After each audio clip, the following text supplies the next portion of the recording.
The AE should never feel diminished by the fact that you're deferring to one of their experts. That doesn't mean you're being disrespectful to the AE. It means that actually you're committing resources to getting it right. So I see some AEs kind of flinch like, oh, I got to talk to the so-and-so. And the reality is that's a commitment by the buyer of the resources that they have to manage for all the things that are on that buyer's plate to get this transaction right. Yeah, and one comment on that, Eric, is, and I've literally had customers say what you said a little bit earlier, where great, now I'm in charge of this project on top of my day-to-day stuff that I have. Mhm. I'm already working 50 hours a week. I got to work with Nate and go through this project that I don't want to deal with. So to your point, the more you can short circuit and make it easier for that buyer, the better off everybody is. Yeah. And all the behind the scenes stuff that the AE has to do, the account exec, so what? It's part of the game. Make it easy for that customer to purchase and, take as much work off their plate as you can. That's the sales execs that do that are the most successful. Yeah, because they become part of the buyer's team, Yep. right? They become an integrated part of the solution, not an adversary to be dealt with. Mm-hmm. That's a big difference. 100%. And so one other thing I was thinking about today is I was thinking about our conversation. There's this unusual perspective some sales teams have about how they go about addressing an enterprise and the multitude of constituents involved in the decision. And that the CIO might be the buyer or the CFO or whoever the buyer is, they branch out aggressively to establish relationships or try to establish relationships with other executives in the company, and often unsanctioned or unknown by the buyer. I have no idea why they think the buyer's not going to find out. Right. But some of them are very good at pulling apart the purchasing organization, and it is very destructive. It creates conflict and discord for the buyer to deal with, because now somebody's selling to multiple people in the organization. They're trying to play to each one of those people and trying to get them on their team and trying to win them over, and 100 things that have nothing to do with the problem that ultimately needs to be solved for the business. And unwinding that is really difficult, and it's very destructive. And sometimes it creates damage that can't be repaired in the relationships between some of those executives and leaders. A big part of what I do for a living is becoming the point person for all vendors for a client and coaching the clients on how to shut that down. The vendors can only come through me or my team, right? And we do that because we've learned about this approach and just how damaging and destructive it is to the organization. Because once the selling organization leaves, the buying organization is left with the damage to clean up in those relationships. Those people don't get invited back to the next opportunity. Yeah, that's not a good strategy. And in many cases, depending on what your solution is, especially if you work at a more startup type company, and I've worked at big companies and smaller startups. And one of my buds, my friend Joe Mazin, he would tell me, he's like, look, the customer expects that you have your president or, XYZ executive involved. Because they know there's going to be problems at some point. Absolutely. You want to have that connection to your executive. And I would use it as a leverage point in the sense of, look, there's certain things that my president or my, CEO or whoever you have involved can do and make decisions on very quickly when you're going through the process. And if I was working with the chief information officer and he's like, hey, Nate, work with my senior director, Brian. He's going to be the guy who does all the validation and make sure that, what you're telling us is going to work. I've got too much other crap on my plate. I would say, oh, hey, no problem. But I want to make sure that, Tony is working with you to kind of connect those dots at the executive level. You have to have that communication channel. But to your point, Eric, you can't do it behind their back. If it happens, nobody wins in that situation. I've heard CEOs and presidents say to CFOs, COOs, CIOs, if I have to get involved, what do I need you for? Right? Because the AE has made it such a capital issue that, we got to be connected with your CEO. We got to be connected to your president. Not at all thinking about what's on their plate and the fact that they have entrusted this team to handle this problem. And they often view the need for them to get involved as a defect in the capabilities of the buyer team. You guys can't handle this. Like you need me to step in. No, well, not really. It's just they want to, guys. I'm in the middle of an acquisition. This is not on my radar. Handle it. And AEs need to be able to accept that answer. It doesn't mean it's not getting the appropriate attention at the senior level. It doesn't mean it's not getting discussed in a weekly executive leadership meeting. It doesn't mean that. It means that executive leadership team has entrusted that buyer team as the stewards of this problem and solving it. And they know you'll get them involved when it's necessary. All right, guys, here's where we're at. I'm going to need buy-in from you guys because it's going to take X number of resources from your team. You're going to have to change this process. We're going to have to, all of those other conversations. And then eventually it'll get down to the point where president, CEO may make a decision like, hey, I want to talk to these guys and make sure I have a relationship with this guy because this thing's, to your point, we're giving you the crown jewels. Yeah. I want to make sure that we have a relationship where if I am unhappy about something or I have an idea on how this could improve, that I can make that phone call. Yeah. But trying to force that or making that a major production organization, I don't think the AEs are, I don't know, maybe you guys can help me here. Maybe, I don't know, 50% of the time it's in the AE's head. But I think it's more often the AE's leadership demanding that they do that. I don't think the AEs are always like, I think this is productive, Yeah, it's definitely a leadership thing, Eric. And Yeah. Former colleague that Rob and I spoke to this morning, Donna, she had told us a story where she did a deal with a customer last year, and she was working with a senior manager, large financial institution in Chicago. As she started to say she was working with a senior manager, I had asked, I said, did the CIO get involved at all? And she goes, not really. Eventually the CIO did get involved when it came down to it, but the CIO trusted the senior manager enough because he was even though he was just a quote unquote senior manager, the guy was there for decades, knew the process inside and out. He was, so to speak, the guy that had to be convinced that her solution was going to work. Yeah. So she took it and said, okay, no problem. Worked with that individual, did a $1 million plus contract in 3 months, which is a very short sales cycle.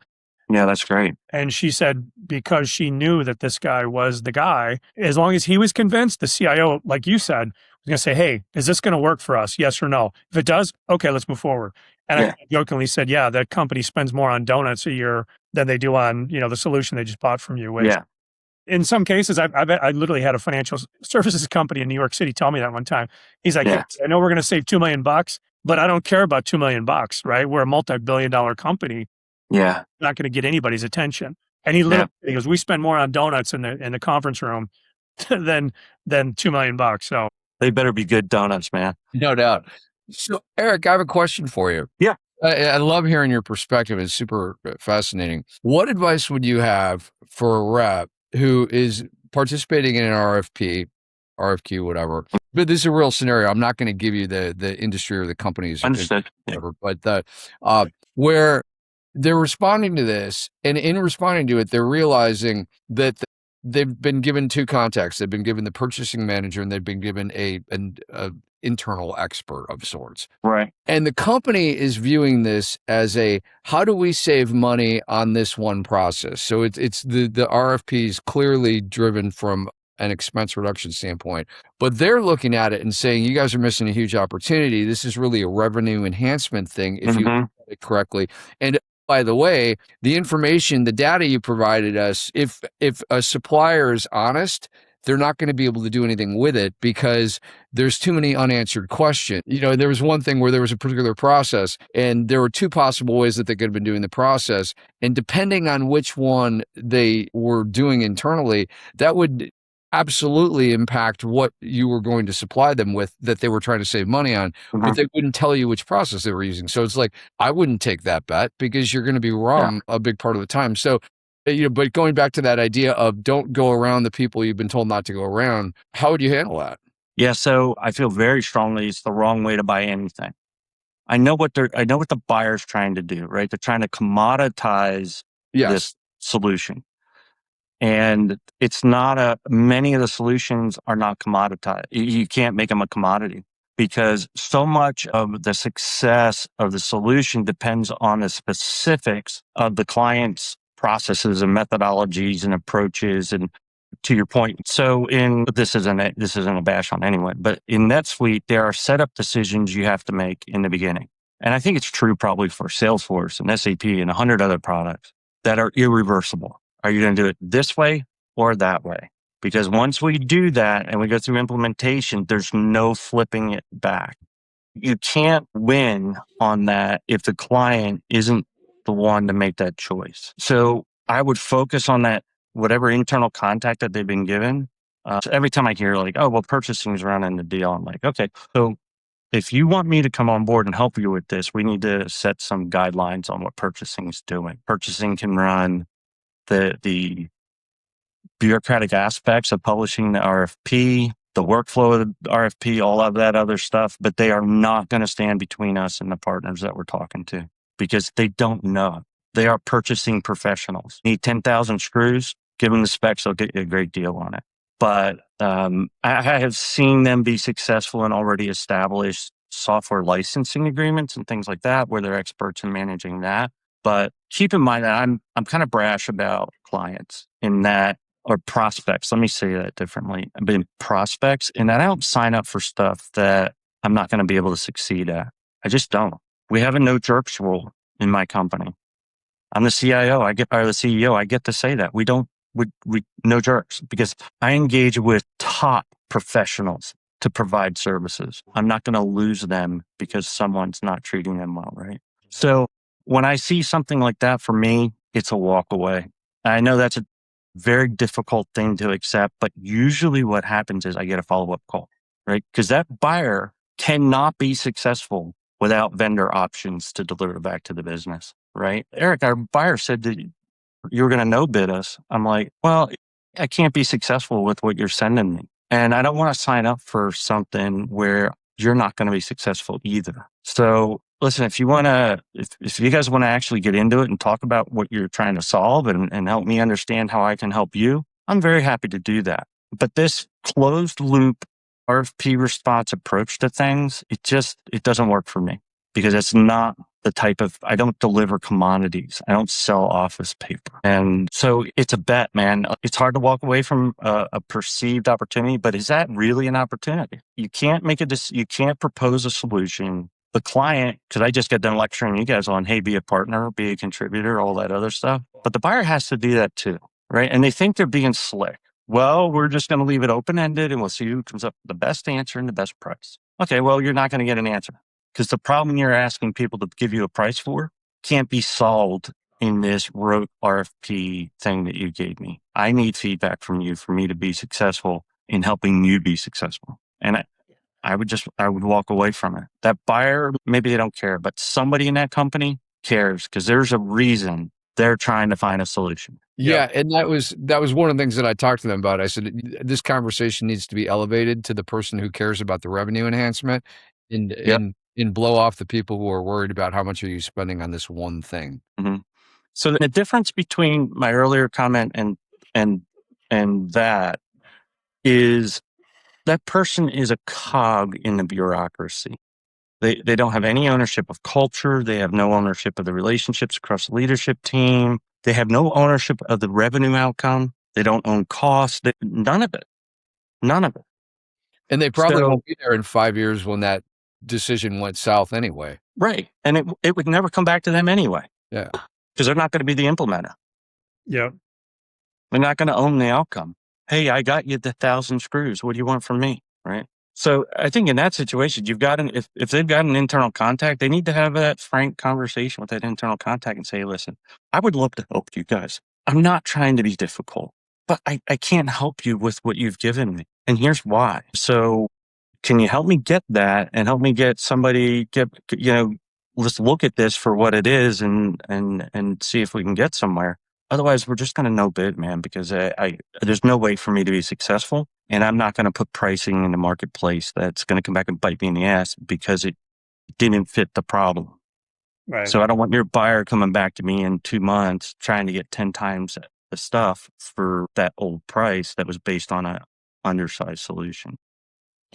Yeah, that's a good point you bring up. And we can put a link in the podcast with someone we spoke to not that long ago. We just posted it last week, but he did a deal of his career, $7 million transaction. And their average transaction was like 1.2 million. So it was significantly larger. And he said it was down to him and two other companies as the implementer for a Workday project. And he said the key reason they won it was the customer had these criteria of this is how we want you to deploy it. The other two implementers said, yep, no problem. We'll take care of it. Yeah. We'll do it. His company's like, hey, that's not a best practice. That's not the right way to do it. Here are all the reasons why. And he said they had 3 meetings with the key people and explained to them why it wasn't the right process. Fast forward, they ended up winning the deal. And he said the customer said they were the only implementer of the 3 finalists that they were working with, where that particular company said, you're not doing it the right way. It's not industry practice. Here's why you want to do it this way. And they said that's what won them the deal. Yeah, that's not a vendor or supplier. That's a partner. Exactly. There's a big difference. And we cut this off all the time where we'll get a statement of work and it's like high level boilerplate. And we'll look at it and we're like, do you really think it's going to take you 5 hours to do this integration? I mean, that's what we put in all our SOWs. We'll deal with it as a change order. Yep. Everybody's betting on the change order. Well, you're too far in to say no, right? And they knew from the beginning it wasn't enough. And those guys get washed out because we can't trust them. Yep. Can't trust them. And when somebody actually uses their head and shows us their experience and intuition, right? They may not have perfect information, but they come and they say to you, listen, I've done this a bunch of times. I got to tell you, I don't think you're going about this the right way. And here's why I think that. I think that I would approach it from this perspective because, yeah, maybe it's more hours, but it's a lot less risk and it's a better long-term outcome. That goes back to what I said, like in the beginning. What do I want an AE to do? Like what should be their walk-in for me? Hey, help me understand your problem statement, right? Yep. If the implementer understands the problem statement and then applies experience and intuition to it, I feel like I have confidence in them. Maybe I'm wrong. I don't know. I might get burned. But when somebody goes, just rubber stamps it, I know I'm going to get burnt. Guaranteed. Because we have imperfect information. I know they have imperfect information and they're not taking that into consideration when they make a recommendation. Tell me what's imperfect. Hey, we don't know the answer to these 10 things and we won't know until we get through discovery or config or whatever. So these are kind of open-ended. So we're going to give you a range. I'll take that all day long. Yep. For that line item, you tell me I don't know enough. It's going to be 10 to 20 hours. I can't pinpoint it because we just don't have enough information. But at least you have a budgetary rough order of magnitude. Be honest. Yeah. Yep. Tell us what you don't know. It's okay. We don't know either. Right? And I love it. So many people need to hear this. Yeah, and that's a common thing because as a sales rep, you do not want to not have an answer or not know something.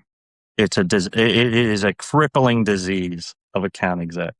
And it is so hard to say, I have to get you an answer on that. I don't want to say it off the cuff because I'm not 100% in what I'm about to say. So let me check on that and get back to you. Okay. Yeah. Cool. And make sure when you do that, make sure you get back to them quickly. Absolutely. Like that night. Yeah. From the parking lot, whatever. Yeah. Interestingly, some of that's cultural because I was doing a workshop for people. There were people all over South America and even some European countries. And I remember we talked about that and the value of saying, I don't know, and then following up with, and I will find out.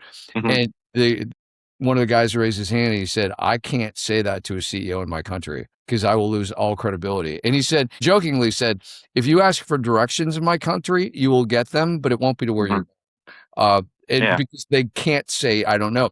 And so what we finally settled on was we said, look, you can, and because I thought about it, I thought that's a really interesting challenge. I said, what would happen if you said to the person, I have some ideas. I need to double check with the folks at the home office to make sure that I'm giving you the best information. Or are you going to be around later today? They're like, yeah, I could do that. I'm like, good. Then that's what you need to do. Yeah.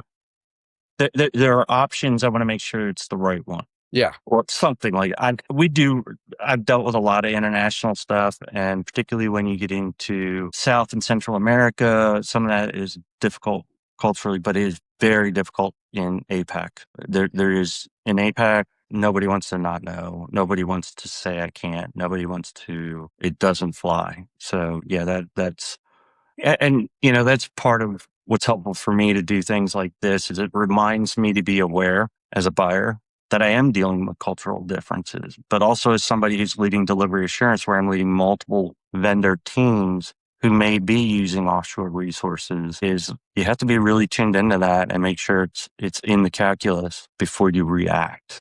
You have to avoid reacting and develop the skill of responding.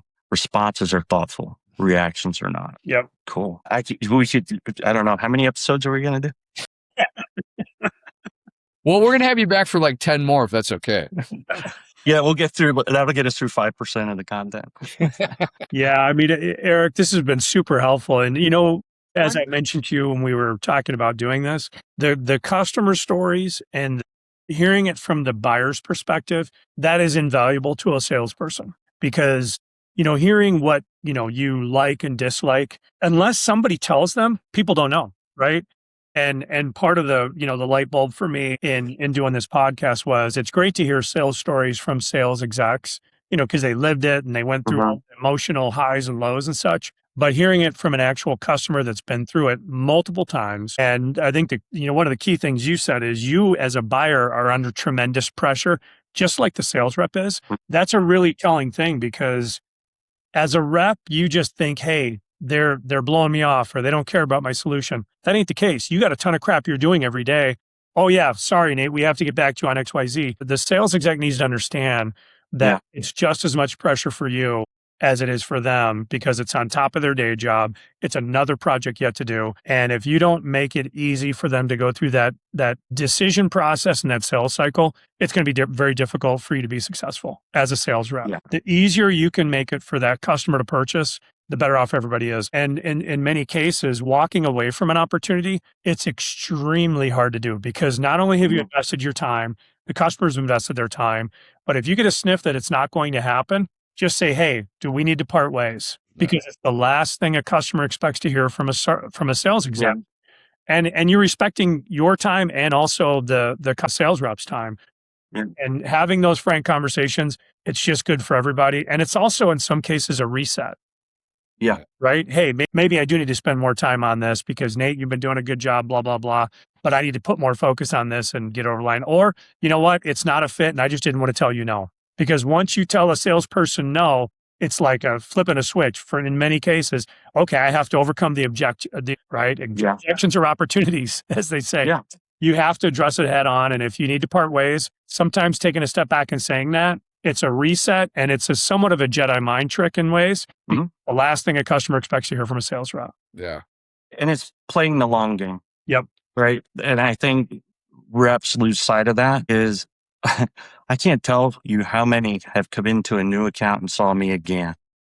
And we're like, yeah. Right. So, Eric, I got a question for you to bring it back to something you said at the beginning. You talked about how, there's a reason that you and Nate have been friends and been in contact for 24 years. What was the moment that you knew you could trust him? I'm glad you asked because I was going to use that as my closing, this thought, not necessarily in the context of Nate, but yes, this is part of it. Just a quick side detour. So Nate knows that I'm an HRD canine handler and that I have a service dog. And the dogs are very sensitive to us, how we're feeling and what we're thinking. And are we keyed up? Are we not? And we call it sending it down the lead, right? Because a dog is going to react to that and be like, if he's upset, I'm upset. If I could just tell every sales rep, man, relax, just relax because you're sending it down the lead. If you come into the room keyed up, we as humans have this connectedness. If I jumped up and ran away out of the room, you would jump out and run with me. You wouldn't even know why. Because I don't know, maybe I'm running away from a dinosaur. Well, that ancient stuff that's built into us that tuned into one another, even subconsciously, will affect your conversation. So if you go into this all wound up and you want to push for this and that, and you have aggression and everything, to Nate's point earlier, there's a reason that buyers can sniff BS out right away. It's because you brought it into the room smelling like it, right?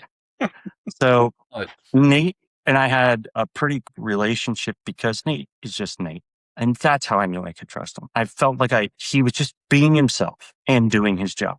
His job wasn't him, right? Nate was still himself. So if you're going to go meet with a client, like relax, be human, don't send it down the lead. and you're off to a great start on establishing a rapport. Don't be so wound up and anxious to talk. Don't be so anxious to be heard because you don't even know what the problem is yet. Yeah. Calm down, take a breath, go in, be cordial, introduce yourself warmly, be friendly. Whatever you send down a lead is what you're going to get back. And listen, ask great questions and listen. And I felt like that the long-term relief I've had throughout my entire career by the standard that Nate set is I've been able to accept that, but also lead by sellers there, right? By how I interact with them, I could lead them into to calming down. So just chill, relax, let's get something to drink, let's talk, get a cup of coffee, whatever. And just bring that stress and agita and angst that creates the acute stress response, this chemical thing that happens to us. I never had that with Nate, and it's never been in any of our conversations. Every time we talk, we're just kind of like down to earth. I think he's telling me what he's thinking. He knows I'm telling what I'm thinking. And that is the foundation of a trusting relationship, whether it's personal or business. Yep. Yeah, and I have to comment on where I picked that up over the years, and just a real quick summary of where that came from. So a guy named Dave Blakelock was my VP in the early 2000s. That was my first job in a strategic sales role, selling multi-million-dollar software packages, the old school CDs you'd ship out. Mm-hmm. Yeah.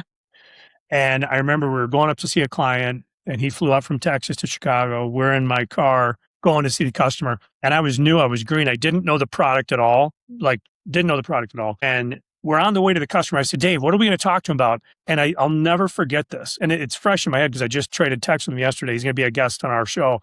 Oh, nice. He said, I don't know, man, let's just go talk to him. And I'm like, whoa, hold on. That's me. I like to have a plan, go in and whatever. And anyway, we went in, and I'll never forget it because we went in and he just started talking to the customer. Okay, yeah. We met a few times before, where are you guys at? And it was, to your point, having a conversation, and that as I saw it happen, it kind of just chilled out the whole meeting. Yeah. And we ended up getting the deal down the road, but it was a good lesson for me because I always was like, okay, hey, we got to have a plan. Let's go in and do this and that.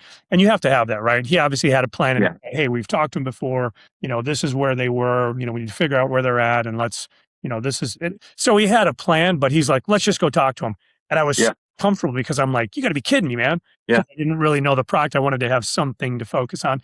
And when it had an hour discussion with the customer, and it was just like talking to a buddy type thing. Yeah. It was a good lesson for me because I was always more of, hey, this is, we're selling $1 million contracts, and it's just a number, right? Who cares? It's not your million. It's not my million. It's just money, whatever. And the software costs with the software costs. So that was a good lesson for me. And that, I tried to remember that as I went into discussions with customers, because that was how he sold, and he was very successful with it. So I tried to, resemble that. That's so he had mastery of what he was sending down the lead. Yep, for sure. Absolutely. Well, Eric, thank you very much. This is a really great episode. I am so excited about people seeing this one, because rarely do we hear from the client perspective and then get it in such a candid, direct, no BS way. It was a gift. So thank you. And for those of you who are watching, definitely hit the like button, subscribe. It's all free to do. If you got value out of today's episode, tell people about it.